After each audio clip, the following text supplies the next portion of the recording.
Welcome to It's All About the Questions, where learning to ask the right questions can help you achieve lifelong success. Now, here to help you ask all the right questions is award-winning author, international speaker, and business strategist, Laura Stewart. Good morning, afternoon, and evening, everyone. Welcome to this week's episode of It's All About the Questions. It's so exciting to be here with you. And if you're listening to us on the podcast, welcome. It's always exciting to see where people are listening in from, both live and on the podcast. And I know we have listeners in over 60 countries at this point. And we're going live on Spotify, as they had requested my podcast for Spotify on their new podcast platform. So I'm excited to see what that is going to do and how many other people will be listening from that. I love hearing from you. Can be reached on Facebook at I Am Laura Stewart or on Twitter at The Laura Stewart. So reach out, because there is nothing better from hearing from you and hearing the new questions you're asking, or what those new questions have done for you, and how you've moved forward in your life, your business, any aspect, your health, whatever it may be. Because that's what this show is all about, helping you discover new perspectives through asking different questions. In some cases, it's me asking the questions of my guests. And I always have fun when they go, "Oh, nobody's ever asked me that before." But we are here today with somebody I recently met a few weeks after my mom died, when I got asked to speak at ISACA, South Florida. And I wasn't going to go, and I just kept listening to my gut, and it was, you need to be there. And of course, I broke down on stage when I was doing my keynote, talking about my mom and some other things. And a really bright spot to that event was meeting Dr. Stephanie Carter. She is one of those lights in the world that she opens her mouth and you just start shifting your perspectives. She asks really great questions. She's a fantastic listener. And her heart is just so beautiful that I wanted to share her with you, because she is tops in cybersecurity and in a lot of other aspects as well. She teaches graduate-led programs. She currently is working with the Department of Justice, running a team of cybersecurity professionals. She's worked at the Department of Homeland Defense. She has more certifications and graduate degrees than I could list here today. They'll be up on my website. And we're going to be talking cybersecurity. We're going to be talking all sorts of different kinds of things. But I want to, Stephanie, welcome to the show. Thank you, Laura. Thank you for having me. I'm very excited today. Yeah, it's when you meet certain people, you just know that there's a reason for it, right? Yes. And you were you opened the ISACA event, and I'll never forget when Tangi Frederick asked a question, and she said that she's a programming student in college right now, and she wanted to find out how to get into cybersecurity. And you, on stage, said, "Well, you are in cybersecurity." And I remember, and I just got him again, chills and goosebumps at that perspective, that the programmer is in cybersecurity. But the fact that she asked that question, which was such a beautiful question, really put out there that people don't realize that cybersecurity is not a perimeter defense. It's not a reactive defense. It should be Right. It should be something we're thinking about from moment one. How did you come to that realization and get started wanting to promote that message? Well, it started in my military career. So I did serve in the U.S. Army for 20 years. And thank you for your service. And thank you. Within the Army, teamwork is promoted. So one person is not more important than the next person, despite the various jobs that you might have. So when we shift to cybersecurity, then, in the news we hear about breaches, we hear about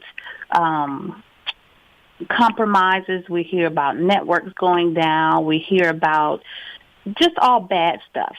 So then we do hear about the computer emergency response teams that come in, the forensic scientists that come in, but we never hear about those jobs that's on the front line that actually are working to protect us, to include those programmers, to include those engineers, to include those help desk personnel. And every time I speak to junior professionals, they always say, I want to be cybersecurity. And I ask them, well, what do you currently do? Well, I'm just an administrator. Well, I'm just a programmer. And it baffles me, and it also saddens me that the gap that we're trying to fill between the cybersecurity jobs that are open and the professionals that need to fill these jobs, I think the disconnect is the definition of what cybersecurity is. Because most of the time is viewed as only an IT function, is never viewed as a business function, which it is, and it's only viewed as those jobs that are in the front, like the emergency response team or the forensic scientists or, the IT engineers or whoever that is. But for cybersecurity, we all protect the confidentiality, integrity, and availability of the data.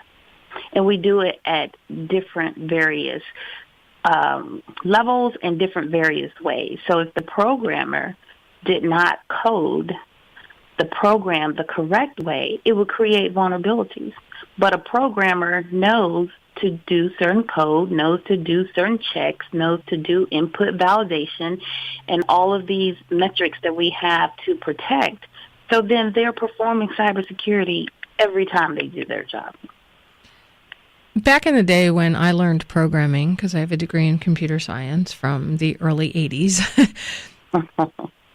everything was done on mainframes. Nobody talked about open source code. Everything was pretty much created and very proprietary kind of code. Right. Do you think that the advent of open source coding has created an environment where we've become way more vulnerable? Yes. Now, I absolutely agree with that. And when we take it to the next level, so everything was proprietary back then. Now it's open source. Everybody has access to everything. So then we also look at different avenues, like people used to get up and read the newspaper, but you don't have to do that anymore. You can Google whatever you want. People used to actually watch the weather on the news channel, but they don't do that anymore because you have all these mobile devices, you have Internet of Things, and you have all this accessibility to so much stuff. So when we talk about big data, when we talk about data mining, then it does create more vulnerabilities because we have not caught up with how much data there is, and we have not caught up with all the different access points that there is. So when you have open source code, then anybody can contribute, anybody can use it, and when they take that code, the malicious intenders, they can put different kind of malware in there, whereas proprietary code, you had a certain level of protection, or you had a certain level of like a certain level of rights. So you dictated who had access to it. But now everybody has access to it, and it's not a United States thing, it's an entire world thing. All different kind of countries. We have over 100 countries in this world that are all connected to the Internet of Things. So now, whereas when you were in a neighborhood and you could let your children go out in the streets, everybody could leave their doors open.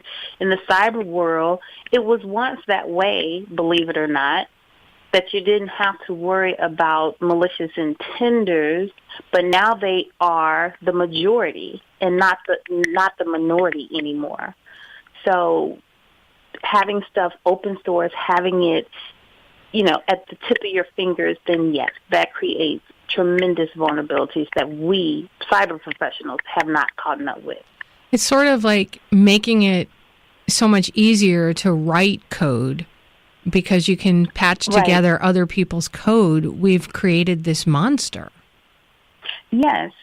And just using the code that we sent over to Iran, Sputniks. We sent it over there, they got it, they modified it, and they sent it right back to us. So we're not even in a world where anything cannot be found. We're not in a world where anything is proprietary and where anything cannot be touched. So when you have a world like that, then anybody can take anything and make it malicious. They could take good things and make them malicious because everybody has access to it. I miss the world where you could leave your doors unlocked, whether they were literal or figurative doors, but we're not there anymore. No, we are definitely not there anymore. And with the devices that we connect our refrigerators, our microwaves, our mobile phones, our tablets, and we kind of leave our children vulnerable because everything is with a GPS tracker. That's the only way that you can essentially find whatever device or the Internet of Things can find you. And when we don't educate ourselves on how cyber has drastically changed, then we leave our children, ourselves, vulnerable to physical attacks, abductions, and stalking, and all sorts of things. So it's not only just a cyber thing, like cyberbullying or cyber crimes, then it spills over into the physical world, too, when it's used as a conduit to commit such atrocities. Yeah, you can find anybody as long as you can track their phone even without them knowing it. Right. Yes. I watch a lot of NCIS like shows, and they always talk about that. And the other day, one of my sponsors, SaaSmax, I was talking to one of the SaaS vendors, the software as a service vendors, and they have this really cool product that allows places and businesses to track where people are. So like restaurants, convention centers, hotels, hospitals, you can track where people congregate to know how's the flow going. How come nobody's hanging out in that part of the restaurants? Let's look at why we have more activity like in the bar versus the front tables or whatever. And data mining, it's gathering great information. They track it through the unique identifier on people's cell phones. And everybody's got a cell phone or some other device on them that's always broadcasting a signal. I love it from a business standpoint of understanding your flow so you can help improve things in the hospital and the convention centers. Like if this one coffee stand at the convention center is always swamped, but there's 3 others where there's nobody there, understand why that is, and also staff up the other one more so that you can better serve your customers. Yes. But how has that, how can we protect ourselves with all of that and say to ourselves, it's okay that the phone's doing it, but we've protected ourselves? So that is a very good question, and I am so glad that somebody is asking it. So when we talk about ourselves, when we go to, so then you use the example of the businesses, they use this to get trend analysis, and that's good for them. When we go certain places, we don't always have to have our GPS on. On the social media site, and especially Facebook, they have where to track your location. So it tracks everywhere you go within a day.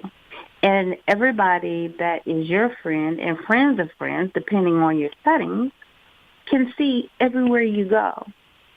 And that is very dangerous if someone is intending to do something to you. So the one thing that kills us all is convenience and the laziness that this Internet of Things have produced for us, the desocialization that it has produced. So going back to convenience, everything is about convenience. Give me a cell phone, let me take it out the box. I don't really want to do too much with it. I just want to turn it on, make my calls, text, download my social media, and go on with my life. More times than not, people will take devices out of the box and they will not look at the settings. They will not change the settings. They don't even know how to find the settings. And that is very concerning. And that is the first, I feel, the first avenue of defense is education. First, we have to know that this is a problem. First, we have to know that this wide openness and this freedom and this information at the touch of your finger, that it can be used for bad things. The older generation, even myself, I did grow up with doors unlocked. I did grow up with just walking down the street. Nobody bothered you. And so sometimes we're fixed in that mentality. But we have to come over to where we are right now because the two worlds are very different.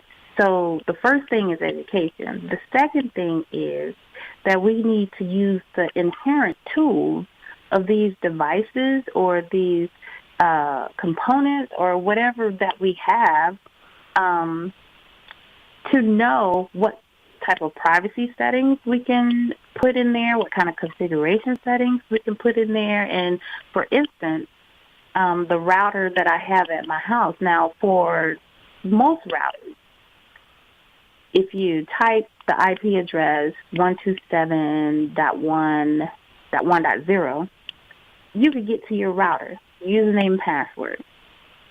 And what I do is configure my router to only accept different MAC address, which is your media access card that's on your devices, so that when anyone comes to my house or near my house, the only people that can access that router are the people that I have authorized.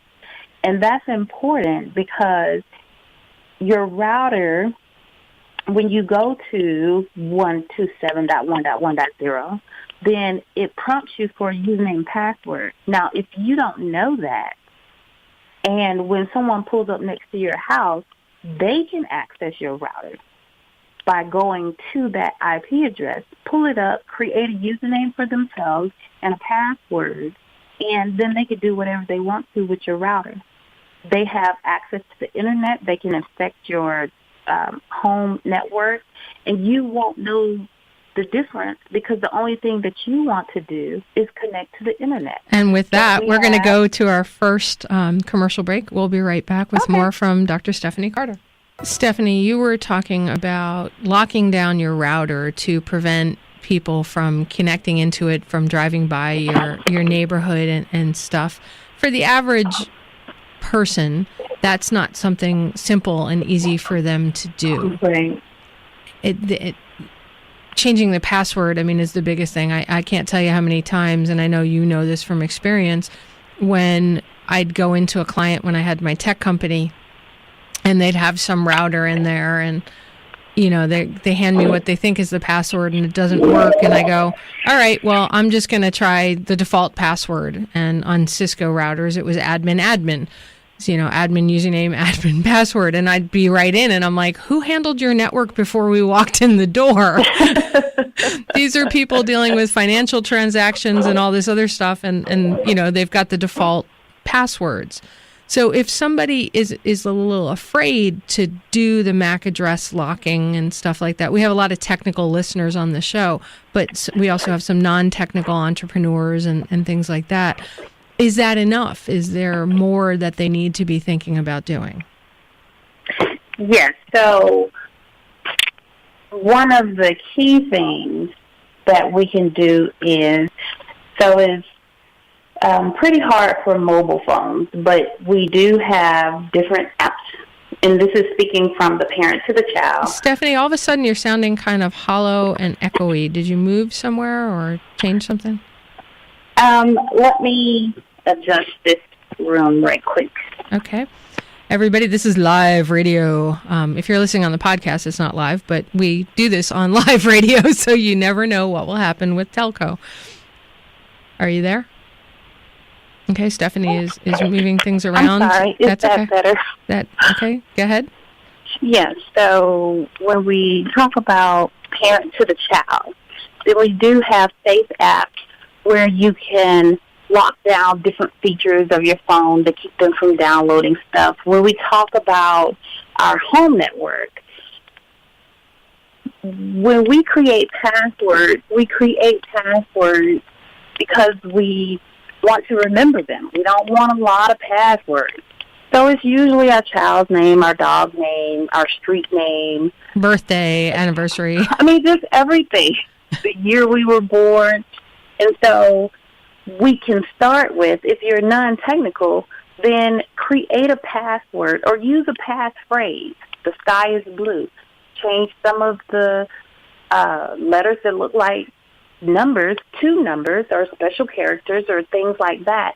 And you can remember a passphrase. Or you could, and everybody tells you not to write passwords down, but you could write the password down and keep it in a safe place within your home. Unless a burglar breaks into your home, then they can't get your passwords that you've written down.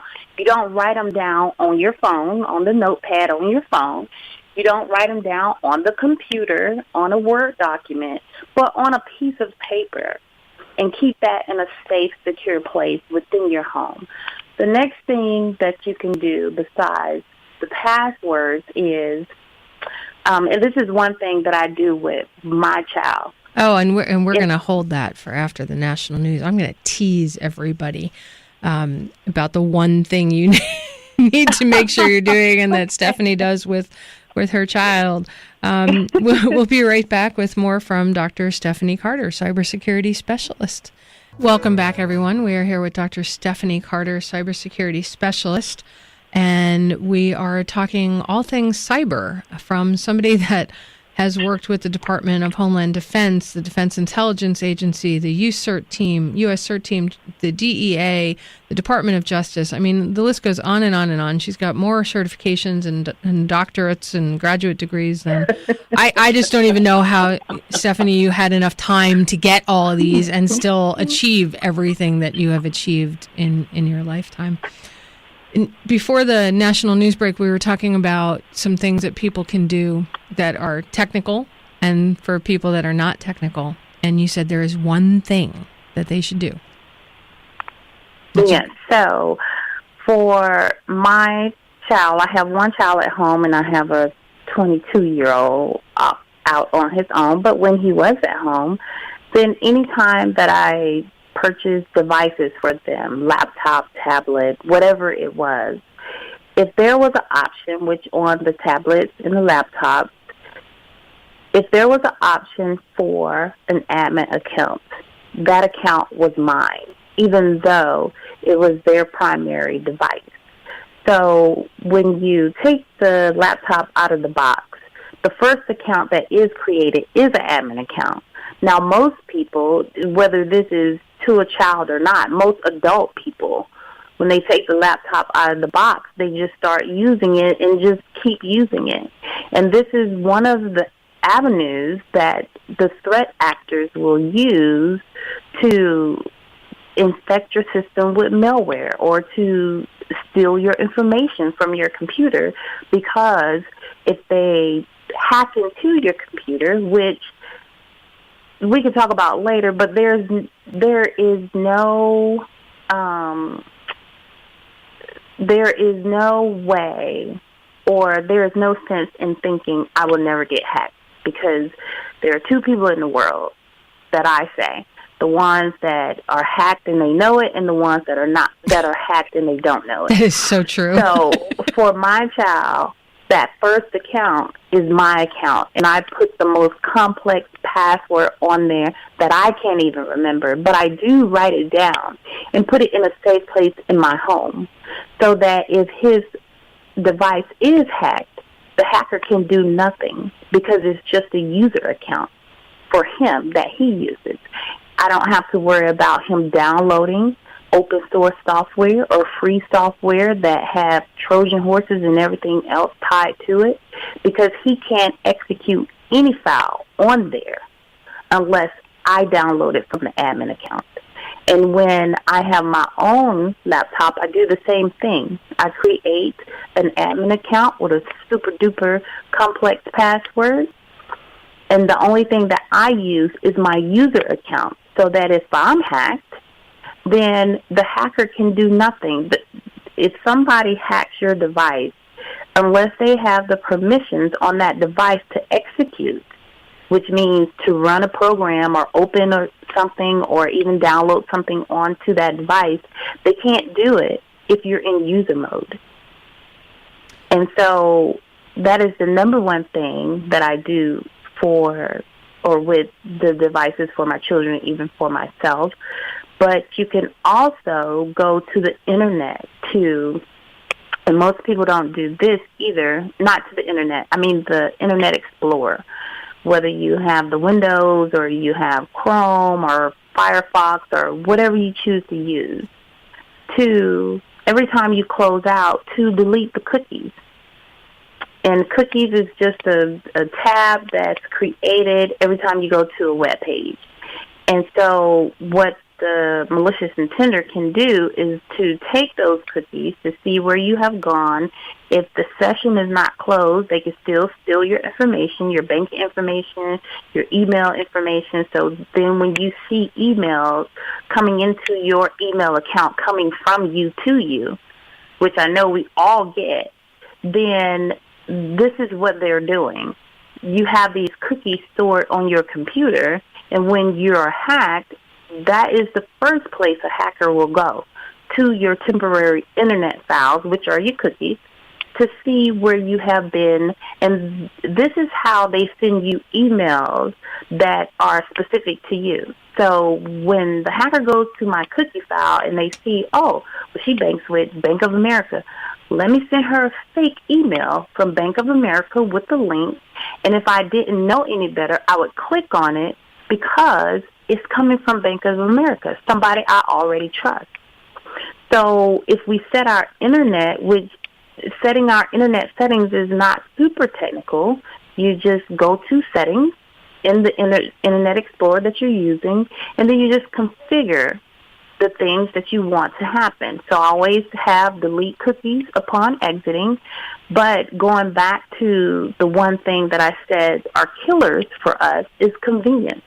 Because most people I know and the people in my cyber circle, they set their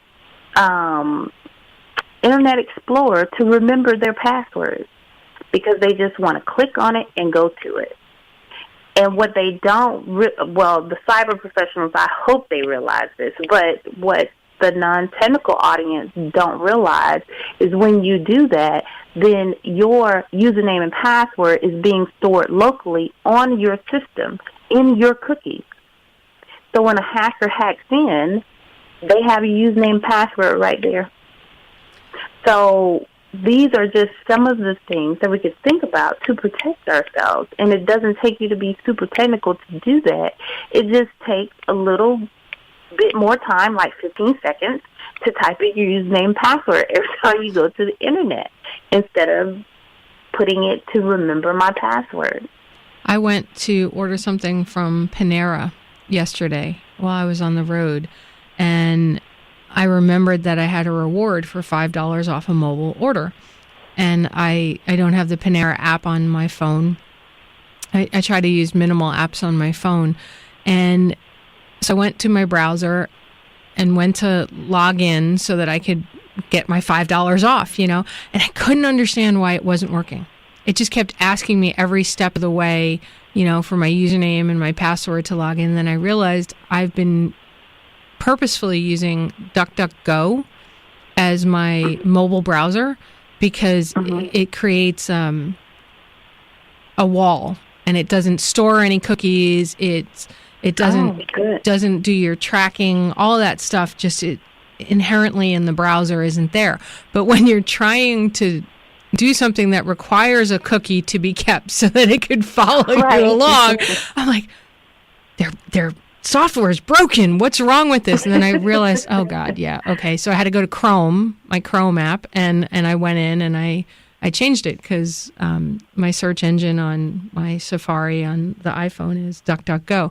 So yeah, you're saying it so accurately. I have this exact image. Oh yeah, okay, I got to go somewhere else because I purposefully have locked myself down. But when I didn't want to be locked, I forgot. So locking ourselves down can be inconvenient because there are some places that require cookies. You have to have cookies enabled in order to get there. So we have to balance that out. You know, what is important and what is not important. So, and then just like for the iPhone, there is Safari, but then to have Chrome on there as the backup, then if you can't do it with Safari, then you have this workaround. And then with Chrome, then you're able to then go back and delete those cookies. So you have that freedom there, but then you're still staying protected all at the same time. And even though it is like highly convenient, we're always on the go, we're always on the move, we're always whatever, then in actuality, it only takes like a couple of minutes. Okay. And, our day will not crumble in a couple of minutes. Are you seeing that the biggest hacks are huge ones, but the way what way are you seeing the most damage being done in cyber nowadays? The most damage that I have seen, especially working here at Department of Justice, so human trafficking is huge. Now, before the Internet of Things, the human trafficking cases, even though they were there, they were not as numerous as they are now. And then we have just not with the women, but with the children too. When we have children that are, abducted because they have the GPS on, because nowadays kids get out of school at 2 p.m. and all the parents are at work. When I went to school, we got out of school at 4:30 p.m. We went to school at 7:30 a.m. in the morning. Ooh, that's and we got out at 4:30 p.m. So by the time we got home, our parents are meeting us there because they're off work, but not these days. So it is convenient for the child to have a cell phone, especially if they walk home or whatever the case might be. But then it just creates these pockets of things that can happen. So for the most things that are going on in cyber, so hacks from different countries, that has been happening time immemorial. I mean, I was in the military from 1993 to 2013. And I have always been in IT.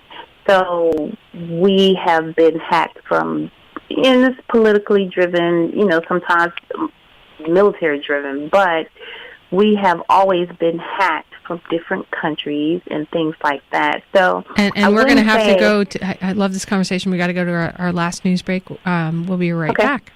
Stephanie, you were talking about a lot of different things that you're seeing at the Department of Justice with human trafficking and the threats from other countries trying to hack into us. It can create so much fear in not only professionals, because you're always on edge trying to prevent another attack or respond to an attack that has already happened.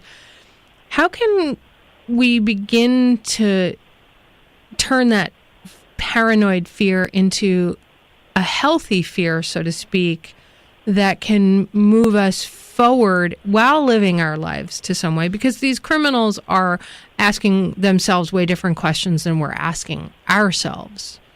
They're willing to put planes into Twin Towers. They're willing to put bombs in schools and things like that, things we could never imagine.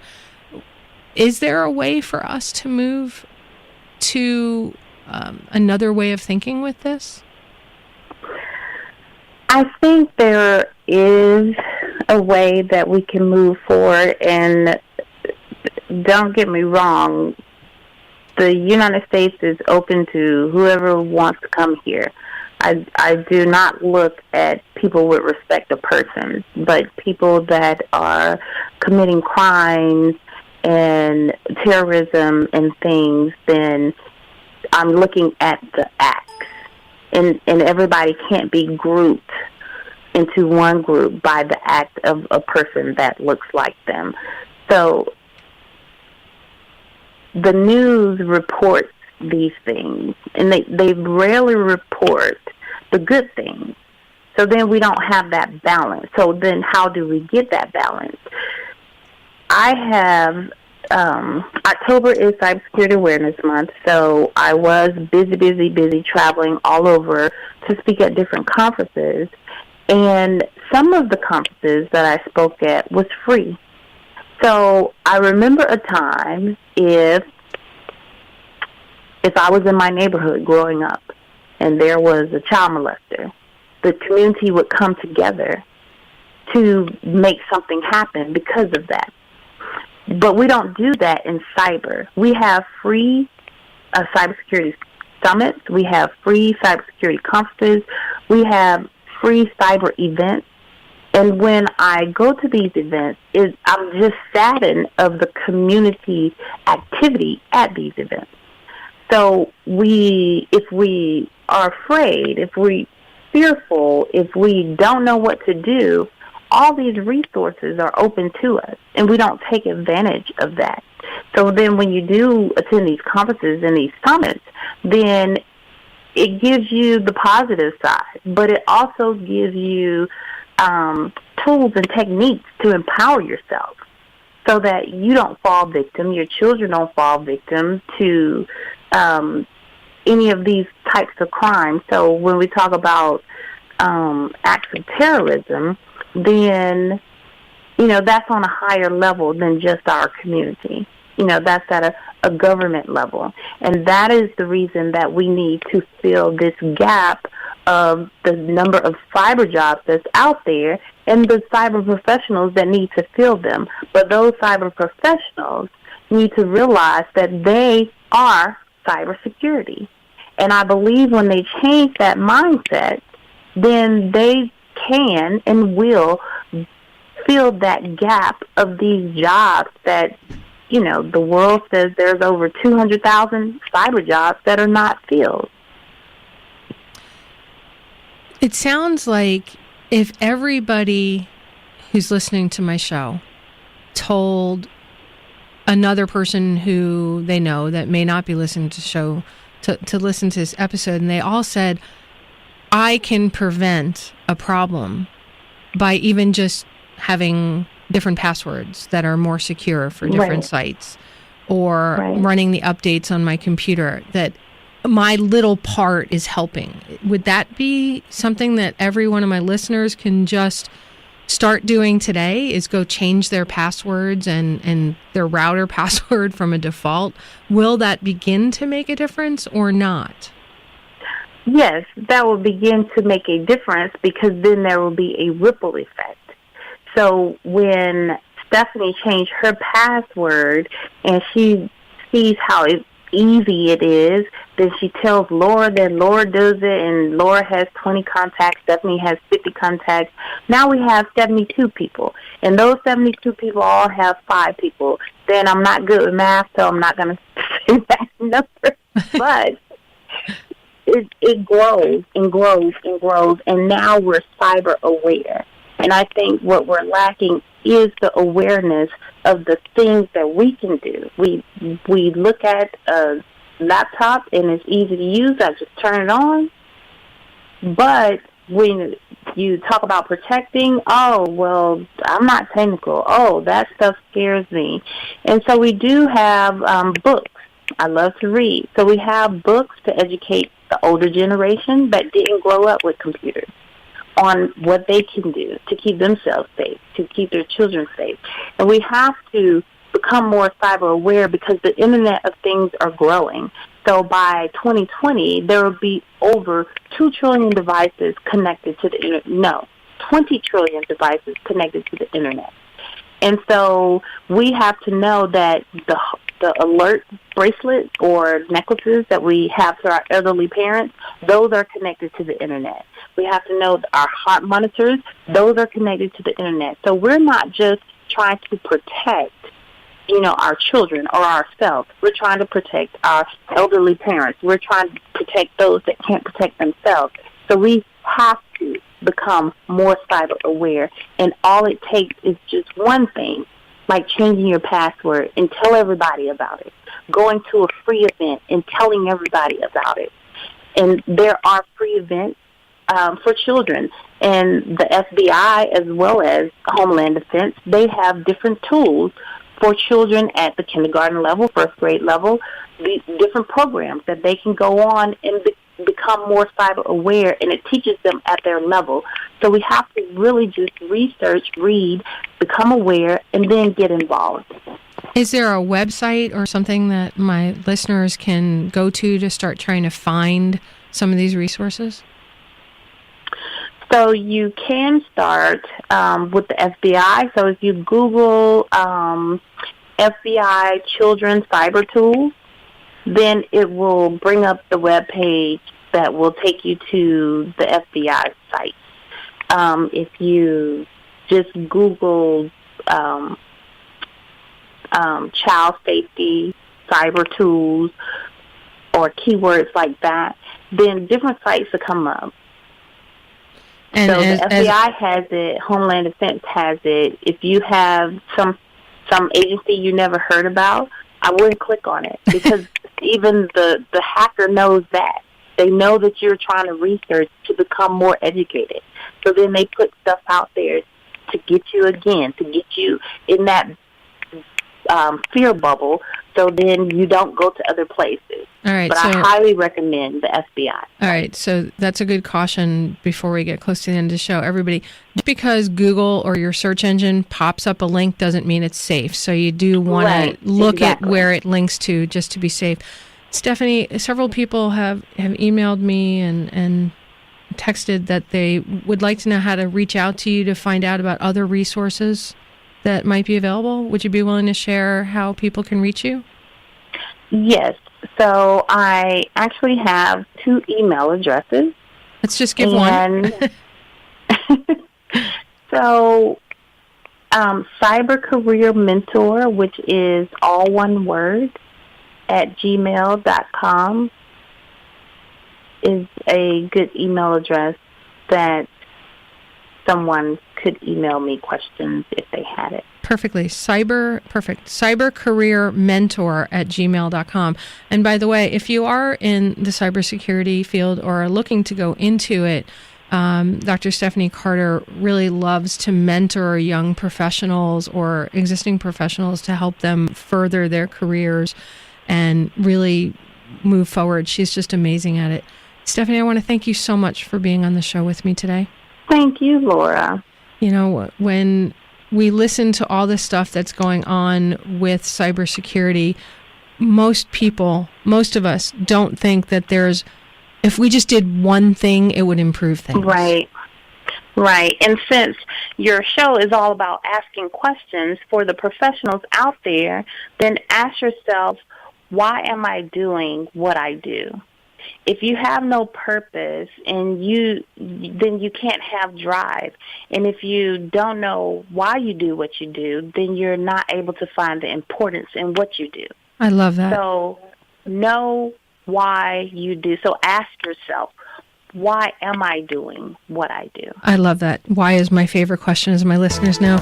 Thank you, everybody, for being here. Remember, the right questions can change your life. It's All About the Questions, starring Laura Stewart.